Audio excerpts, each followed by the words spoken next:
বান্দা যদি আমি আল্লাহকে বিশ্বাস করে, আমি আল্লাহকে ভালোবাসার চেষ্টা করে, আমার রাসূলকে মহব্বত করে, আমি আল্লাহ তাকে ভালোবেসে জান্নাতের সবচেয়ে উচ্চ মাকাম জান্নাতুল ফিরদাউস তাকে দান করে দিই।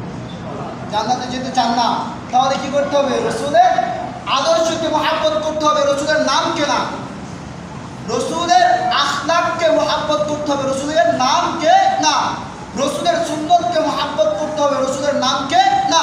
ঠিক আছে, যদি রাসূলের আখলাক মহব্বত করেন, নামের মহব্বত অটোমেটিক চলে আসবে।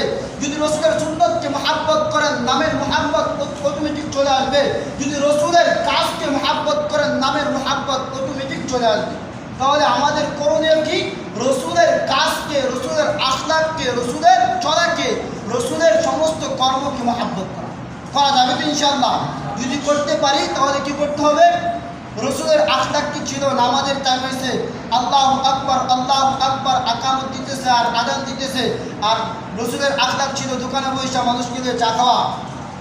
রাসূলের আখলাক ছিল আযানের আগে মসজিদে চলে আসা। তাহলে আমাদের রাসূলের আখলাক যদি ধরতে চাই, মসজিদে আসা লাগবে কিনা?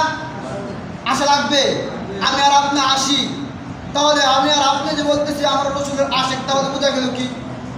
তাহলে বোঝা গেল কি আমি আর আপনি রাসূলের আশিক হতে পারি না, রাসূলের আশিক হতে পারি না। রাসূলের আশিক কখনো নামাজ ছেড়ে টিভির সামনে বসে থাকতে পারে না, রাসূলের আশিক কখনো নামাজ ছেড়ে তাস খেলতে পারে না, রাসূলের আশিক কখনো নামাজ ছেড়ে গল্প গুজবের মধ্যে লিপ্ত হতে পারে না, রাসূলের আশিক কখনো নামাজ ছেড়ে কাজের মধ্যে লিপ্ত থাকতে পারে না, রাসূলের আশিক কখনো নামাজ ছেড়ে কর্মের মধ্যে লিপ্ত থাকতে পারে না, রাসূলের আশিক কখনো নামাজ ছেড়ে স্ত্রীর সাথে কথা বলতে পারে না, রাসূলের আশিক কখনো নামাজ ছেড়ে বন্ধুর সাথে কথা বলতে পারে না, রাসূলের আশিক কখনো নামাজ ছেড়ে চাকরির চিন্তা করতে পারে না, রাসূলের আশিক কখনো চাকরি বাঁচানোর জন্য নামাজ ছাড়তে পারে।